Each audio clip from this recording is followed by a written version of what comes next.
নমস্কার দর্শকরা, খুলম খুলাতে আপনাদের সবাইকে স্বাগত জানাচ্ছি। প্রথমে অনুরোধ করছি, আপনারা যারা ভিডিওটি দেখছেন, যারা ফেসবুকে দেখছেন, তারা অবশ্যই বেশি বেশি করে শেয়ার করবেন, লাইক করবেন, কমেন্ট করবেন, এবং যারা ইউটিউবে দেখছেন তারা অবশ্যই ভিডিওটি সাবস্ক্রাইব করবেন, কারণ আমরা চাই যে ভিডিওর বক্তব্য সবার কাছে পৌঁছুক। দর্শকরা, দিলীপ শইকিয়া প্রদেশ বিজেপি সভাপতি হওয়ার পর এই দলে কিছু পরিবর্তন আমরা লক্ষ্য করছি এবং দেখা যাচ্ছে, এবং এই পরিবর্তনগুলো যে শুধু বাহ্যিক এমন নয়, কিছু আভ্যন্তরীণ পরিবর্তন আমরা লক্ষ্য করছি। অনেকগুলো ঘটনা বিজেপি দলে ঘটছে, যেটা কম কথা নয়। যেমন আমি একটা উদাহরণ দিয়ে শুরু করি। মুখ্যমন্ত্রী হিমন্ত বিশ্ব শর্মার জন্মদিনে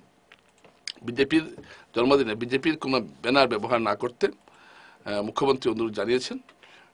এই নির্দেশ পাঠানো হয়েছে প্রদেশ বিজেপি দপ্তর থেকে, এবং তারপর আজকে শিলচরে প্রদেশ বিজেপি দপ্তরে মুখ্যমন্ত্রীর যে জন্মদিন পালনের যে অনুষ্ঠান ছিল, সেটা স্থান পরিবর্তন হয়েছে এবং সেটা স্বতন্ত্রভাবে গান্ধী ভবনে উদযাপিত হবে, এরকম একটা নির্দেশ জারি করা হয়েছে। তো এই নির্দেশটা সাধারণ নির্দেশ, কিন্তু আমার একটা ধারণা এই নির্দেশের পিছনে অনেকগুলো ঘটনা রয়েছে। আসলে গত দিলীপ শইকিয়া প্রদেশ সভাপতি হওয়ার পর আমরা লক্ষ্য করছি যে প্রদেশ বিজেপিতে অনেকটা পরিবর্তন আমরা লক্ষ্য করছি। এই পরিবর্তনগুলো, যেটা আমরা গত 5-6 বছরের প্রবেশকলিতার যে কার্যকাল ছিল, সেটাতে আমরা এটা লক্ষ্য করিনি। কার্যত প্রবেশকলিতা সেটাই করেছেন যেটা মুখ্যমন্ত্রী হিমন্ত বিশ্ব শর্মা চেয়েছেন, এবং কোনো ক্ষেত্রে মুখ্যমন্ত্রীর সঙ্গে কোনো সংঘাতের ক্ষেত্র প্রস্তুত হয়নি, সেটা আমরা দেখেছি। কিন্তু এবার দু একটা ঘটনা আমি আপনাদের সামনে তুলে ধরছি। যেমন মুখ্যমন্ত্রী বলেছিলেন যে বিটিসি নির্বাচনে বিজেপি একাই লড়বে, কিন্তু দেখা গেল দিলীপ শইকিয়া বলছেন, নতুন সভাপতি বলছেন যে না, ইপিপিআর প্রমোদ বড়োর সঙ্গেই নির্বাচন লড়বে, মিত্রদের সঙ্গে জোট বেঁধে নির্বাচন লড়বে বিজেপি। তো এই কথাটা কিছুটা অনেকে আশ্চর্য হয়েছেন, অনেকেই, কারণ সাধারণত এরকম দেখা যায়নি যে মুখ্যমন্ত্রী একটা বলেছেন আর তার বিপরীতে গিয়ে প্রদেশ সভাপতি কিছু একটা বলেছেন। এরকম ঘটনা গত 3 বছরে দেখা যায়নি। তো স্বাভাবিকভাবেই দিলীপ শইকিয়ার এই অবস্থান নিয়ে দলীয় মহলে অনেকটাই প্রশ্ন উঠেছে। এর আগে তাকে সংবর্ধনা জানানোর জন্য দেখা গেছে অনেক পুরনো বিজেপি কর্মী নেতারা তাকে গিয়ে সংবর্ধনা জানাচ্ছেন, যারা গত 3-4 বছর গুয়াহাটির বাজপেয়ী ভবন, যেটা বিজেপি প্রদেশ কার্যালয়, সেখানে পা মারাননি। তারাই গিয়ে স্বাগত জানাচ্ছেনও দিলীপ শইকিয়াকে, এবং তারা বলতে চাইছেন যে দিলীপ শইকিয়া ওদের বিজেপির পুরনো এইউপি থেকে এসেছেন, তাই তিনি দলের পুরনো নেতাদের যে দরদ, সেটা তিনি বুঝবেন। এবং কিছু কিছু মন্তব্য করেছেন অনেকে প্রকাশ্যেই, যেমন অনেকেই বলছেন যে আজকে সাধারণ সংগঠন পেয়ে বাইরে থেকে অনেকেই এসে এটাকে একটা সুযোগ নিচ্ছেন এবং নিজেদের কেউ কেটা ভাবছেন। তো দিলীপ শইকিয়া আশান্তর পক্ষে এই কাজটা হবে না।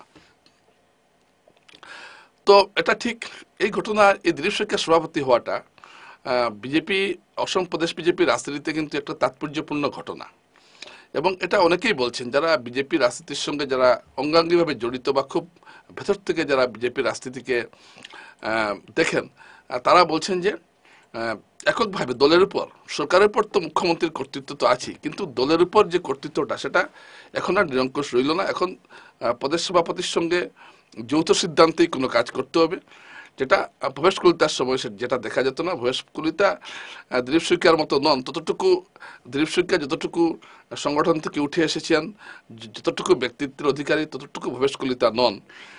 তাই তিনি হয়তো মুখ্যমন্ত্রীর কোনো কথাকে না বলে দেওয়ার মতো ক্ষমতা তার ছিল না, যেটা অনেক ক্ষেত্রে দিলীপ শইকিয়ার আছে। তো তাই বিজেপি দলের মধ্যে যেটা পুরনো আর নতুনের যে একটা মনস্তাত্ত্বিক লড়াই, সেটা এবার আরো প্রকাশ্যে আসছে দিলীপ শইকিয়া সভাপতি হওয়ার পর, এবং দেখা যাচ্ছে পুরনো অনেকেই এবার দলে কিছুটা হলো গুরুত্ব পেতে শুরু করেছেন, এটা আমরা লক্ষ্য করছি।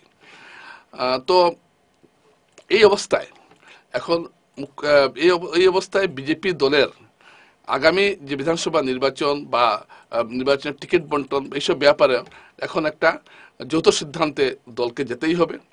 একটা প্রচলিত কথা বিজেপিতে আছে যে বিজেপিতে টিকিট পেতে হলে মুখ্যমন্ত্রীর সম্মতি লাগবে।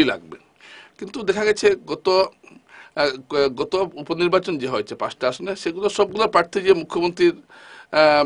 মুখ্যমন্ত্রীর পছন্দের প্রার্থী এমন নয়। অনেক প্রার্থী টিকিট পেয়েছেন যারা মুখ্যমন্ত্রীর তালিকায় ছিলেন না, বা মুখ্যমন্ত্রীর তালিকায় ছিলেন এবং অনেকেই টিকিট পাননি।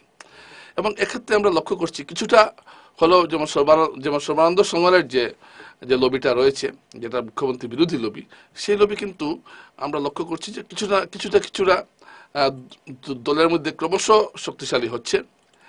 সব যে হয়ে গেছে আমি এটা বলছি না, এখন পর্যন্ত আজকের দিনেও যদি আপনি বিচার করেন তাহলে মুখ্যমন্ত্রী হিমন্ত বিশ্ব শর্মাই সর্বেসর্বা। সহজে তার কথার উপর কথা বলার ক্ষমতা কারণ নেই, কিন্তু কিছু কিছু ক্ষেত্রে ব্যতিক্রম ঘটছে, এটা বলার উপায় নেই। যেমন এই যে বিটিসি নির্বাচনটা বললাম, মুখ্যমন্ত্রী বলেছেন, দিলীপ শইকিয়া বলেছেন যে পরিবর্তিত পরিস্থিতিতে অনেক কিছু পরিবর্তন হয়, তো আমরা এখন ঠিক করেছি যে মৃত্যু দলের সঙ্গেই নির্বাচনে লড়াই করা হবে। এবং তিনি তার প্রথম ভাষণে দলের পুরনো কর্মীদের আরো উজ্জীবিত হওয়ার কথা বলেছেন দিলীপ শইকিয়া। এবং দিলীপ শইকিয়ার উপর আমি দেখলাম কাছাড় বিজেপির অনেকের সঙ্গেই আমার কথা হয়েছে, এবং প্রত্যেকে খুব খুশি দিলীপ শইকিয়া সভাপতি হওয়ায়। যেটা ভবেশ কলিতা গতবার হওয়ার পর কিন্তু আমি তেমন কাউকে খুশি হতে দেখিনি, কিন্তু এখন পুরনো বা নতুন অনেকেই খুশি হয়েছেন। যেমন রূপম শাহ সভাপতি হয়ে অনেকে খুশি হয়েছেন, পুরনো কর্মী। আর দুজনের মধ্যে একটা মিল হলো, ভবেশ কলিতা বিদ্যার্থী পরিষদ থেকে এসেছেন বিজেপিতে, আর রূপম শাহ এসেছে যুব মোর্চা থেকে।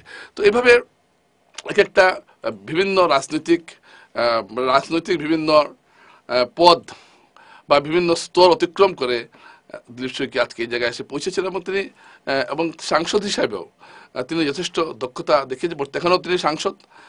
তাই তার এই সভাপতি হওয়াটা অনেকেই গুয়াহাটির সংবাদ মাধ্যমের অনেকেই মনে করছেন যে এটা বিজেপিতে একটা ক্ষমতার একটা ভারসাম্য চলছে। একমুখী একটা ক্ষমতা ছিল, যে ভরকেন্দ্র ছিল বিজেপি, সেটা এখন আর নেই। এখন কিছুটা হলো ক্ষমতার একটা ভারসাম্য আনার চেষ্টা করছে হয়তো কেন্দ্রীয় নেতৃত্ব। এর কি কারণ থাকতে পারে সেটা আমি এই মুহূর্তে বলছি না, কিন্তু এটা ঘটনা যে পুরোপুরি মুখ্যমন্ত্রীর উপর দায়িত্ব ছেড়ে দেওয়া, এটা হয়তো কেন্দ্রীয় নেতৃত্ব এখন আর করবে না। এবং কিছু কিছু ক্ষেত্রে যে সর্বানন্দ সোনোয়াল অনেক ক্ষেত্রেই যে শক্তিশালী হচ্ছেন, সেটাও আমরা দেখছি, এবং তার অনেক কথাই কাজে লাগছে, এবং কেন্দ্রীয় নেতৃত্ব তার অনেক কথাকেই গ্রহণ করছে, অনেক প্রস্তাবকে গ্রহণ করছে, এটা আমরা দেখছি। কিন্তু এর অর্থ এই নয় যে মুখ্যমন্ত্রীর ক্ষমতা খর্ব হয়ে গেল, এমন কিছু নয়। কিন্তু একটা সূক্ষ্ম হলো একটা ক্ষমতার পাল্টা ভার কেন্দ্র তৈরি হচ্ছে, এবং একটা ভারসাম্য আনার চেষ্টা চলছে বিজেপিতে, প্রদেশ বিজেপিতে। এটা দেখার বিষয়। তো 2026 সালের নির্বাচনের আগে এই বিষয়গুলো অত্যন্ত গুরুত্বপূর্ণ। এবং এবং এই যে দিলীপ শইকিয়ার এইসব মন্তব্য বা এইসব কথাবার্তা, কাজকর্ম এবং পুরনোদের অনেকটা উজ্জীবিত দেখে শিলচরের বা কাছাড়ের এমনকি করিমগঞ্জেরও একাংশ বিজেপি নেতা মনে মনে খুব উৎসাহিত। যারা এতদিন হতাশ ছিলেন, তারা দেখলাম বলছেন না, এবার একটা কিছু হবে। এখন কেন্দ্রীয় সভাপতি কে হন সেটাই দেখার বিষয়। এটাও যদি সঞ্জয় যোশী কেন্দ্রীয় সভাপতি হয়ে যান, তাহলে বিজেপিতে অনেক কিছু পাল্টাবে, অনেক কিছুই বদলাবে মনে করছেন যারা পুরনো বা যারা বঞ্চিত বা যারা ঠিকমতো দাম পাচ্ছেন এরকম বিজেপি নেতা কর্মীরা। এবং তারা খুব অধীর আগ্রহের সঙ্গে অপেক্ষা করছেন যদি সঞ্জয় যোশী সভাপতি হয়ে যান। সঞ্জয় যোশী সভাপতি হওয়ার কারণটা হলো, সঞ্জয় যোশী সাংঘাতিকভাবে আরএসএস এর সঙ্গে যুক্ত, এবং আরএসএস এর অত্যন্ত ঘনিষ্ঠ, এবং আরএসএস চাইছে সঞ্জয় যোশীকে সর্বভারতীয় সভাপতি করতে। কিন্তু প্রধানমন্ত্রী নরেন্দ্র মোদী এবং অমিত শাহের পছন্দ নন সঞ্জয় যোশী, তারা অন্য কাউকে চাইছেন। তো এ নিয়ে একটা দ্বন্দ্ব চলছে সংঘ এবং দলের মধ্যে। কিন্তু এখন যা পরিস্থিতি, এমনকি একটা চাপ সৃষ্টি করা হচ্ছে। যাই হোক, জাতীয় সভাপতি পদে কে কি হবে এটা এই মুহূর্তে বলা সম্ভব নয়। শুধু এইটুকু জানে রাখলাম যে রাষ্ট্রীয় স্বয়ংসেবক সংঘের বিরাট চাপ রয়েছে যাতে সঞ্জয় যোশীকে সভাপতি করা হয়। ঠিক এরকম একটা প্রেক্ষাপটে, এবং দিলীপ শইকিয়া যে বর্তমানে যে কথা বিভিন্ন মন্তব্য করছেন, তার উপর ভিত্তি করে আমি দেখছি আমাদের এই এলাকার অনেক বিজেপি নেতা কর্মী এখন আশার আলো দেখছেন। এতদিন তারা ভেবেছিলেন যে বিজেপিতে কিছু করতে হলে তো একমাত্র মুখ্যমন্ত্রী হিমন্ত বিশ্ব শর্মার ঘনিষ্ঠ হওয়া বা তার ভালো নজরে পড়া ছাড়া দ্বিতীয় কোনো পথ নেই। তো এখন তারা একটু আশার আলো দেখছেন। তবে কথা হলো, রাজনীতি অনেক কিছুই অনেক সময় হয়, অনেক পরিস্থিতি বদলায় রাজনীতিতে, এটাই ঘটনা। কিন্তু ঠিক আজকের দিনে দাঁড়িয়ে যদি আমরা দেখি তাহলে আসাম বিজেপিতে এখন একটা আসাম বিজেপি এখন এখন শুধুমাত্র একটি ক্ষমতা কেন্দ্রের উপর নির্ভর করে চলছে না একটা ঘটনা, এবং এটা আগামী কয়েক মাসে এই বিষয়গুলো কোন জায়গায় যায় সেটাই দেখার বিষয়। তো যারা যারা বিজেপির রাজনীতিকে সামনে থেকে দেখেন বা ভিতর থেকে দেখেন তারা জানেন যে যা ঘটছে এবং যা ঘটতে যাবে সেটা সেটা একটা লক্ষণীয় বিষয় হবে। মুখ্যমন্ত্রী আগামীতে যে কোনো সিদ্ধান্ত নিলে যেটা মনে হয় দীপ শইকিয়াকে সঙ্গে ঐক্যমতের ভিত্তিতেই নেবেন, এটাই ভাবছেন দলের কর্মীরা।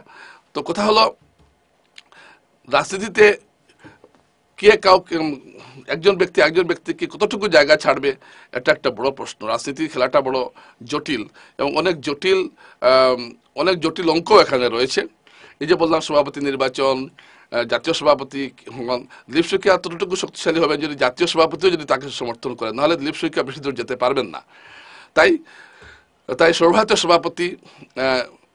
সভাপতি সঞ্জয় যোশীকে করার একটা চেষ্টা চলছে এবং এটা নিয়ে প্রচন্ড বিতর্ক চলছে। আর যদি সঞ্জয় যোশী সভাপতি না হন, যদি অমিত শাহ বা প্রধানমন্ত্রী নরেন্দ্র মোদী পছন্দ করে সভাপতি হয়ে যান, তাহলে দিলীপ শইকিয়া কতটুকু ক্ষমতা দেখাতে পারবেন সেটা নিয়ে সন্দেহের অবকাশ রয়েছে। যাই হোক, এখন যা আছে তাতেই তিনি যা করছেন তাতেই দলের পুরনো নেতা কর্মীদের মনে একটা আশার আলো সঞ্চার হয়েছে। আজ এইটুকুই, নমস্কার।